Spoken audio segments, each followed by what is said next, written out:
morning. Facebook's rolling out the new profile page format. The first thing you should know, it's no longer called a profile, it's a timeline. Meant to be sort of an online scrapbook of your life in chronological order. Yeah, so some of the things to look out for when you're switching over, and we'll talk about this. Joining us, social media expert Dessi. He's from driveactiondigital.com. First of all, why is Facebook doing this, and what can we expect to see? Well, you can expect to see the biggest revolution in social media since the launch of Facebook. I am hugely bullish on this. I love that you love it because a lot of everything you're reading, everybody seems to hate it, or most do. I like that you like it. This is a flashpoint, and this is, I feel as if every other social network, or even Facebook up to date, was looking at the sort of photo album of your life, and they were just rearranging the photos on the cover of the album, where throughout all this time, all of a sudden, we're discovering now with Facebook Timeline that the developers at Facebook were in fact working on the inside of the album. Now you can open the album, turn it all the way back to when you were born, add photographs, add context, and the most important, the one word takeaway, emotion. You can add emotion to your profiles. It's now three-dimensional. There's texture to the profile.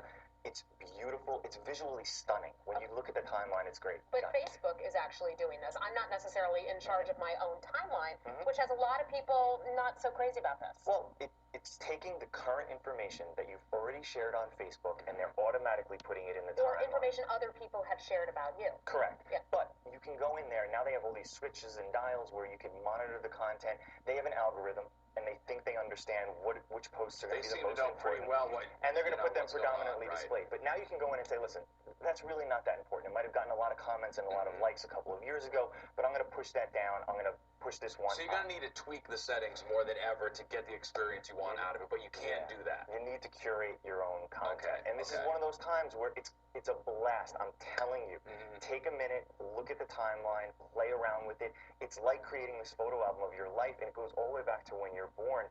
You could add things like your graduation day. You could add things like your wedding day. You could add, my wife and I were talking about this last night, we could save it just for each other, and we could have a whole timeline of our dating leading up to the engagement, leading up to the marriage. This is my pet theory on this. This is all about people making people crazy because they're going to see their girlfriend with her old boyfriend, right? There's like, there's this element, it's going to suck you in more than you want to be sucked in. And listen, that's a great point, and you need to be aware of this, right? When you first joined Facebook, maybe it was 2006, 2007, you might have had a smaller network of friends, where now you have a larger network of friends, and back then you might have been in college, now you have a job, you have a wife, you have kids. You're going to want to go back and maybe modify some of that content. It's nothing new. It's still the same information that was on Facebook, but it's presented in such a way that it's more easily accessible. You have to be even more on top of that. Chris, somebody posted my kindergarten school class. That's great. I think we have it right here somewhere. They'll pull it up. That's me down there in the lower right. You can barely see me right there. Kind of a pathetic little picture. There she is. Oh, gorgeous. Look at that. Future Fox News goddess in kindergarten. And I like how that person wrote Heather and right there. You turned out pretty good. A lot better than back then, I guess so. But the point is that people can post these pictures. I didn't post that. Somebody I went to kindergarten with. Yeah, absolutely. And you have really no control over it. Is that right? Well, you could untag yourself. I mean, if you don't like it, but who doesn't like a picture of themselves in kindergarten? Well, unless it's a joint party picture. Right. You may not want that. Truthfully, these changes are making me happy that I didn't really get into Facebook because you always had this feeling, well, what are they going to do with it? And they're making it easier to get the old content, which is scary for a lot of people. It tends to, the risk is it may potentially alienate the sort of fair weather Facebook user. I'm obviously a power Facebook user. This is what I do for a living. I love Facebook. A lot of people don't do it for a living and they're power users. Yeah, but it might initially have the potential of alienating some of those people that are just going on every once in a while.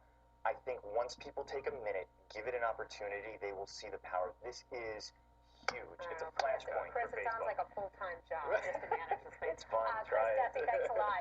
Thanks for having me. They know what they're doing, though. I tend to agree with you. They wouldn't do it if it was going to turn people off. In the end, I'm sure this will be a winner for them, like everything else.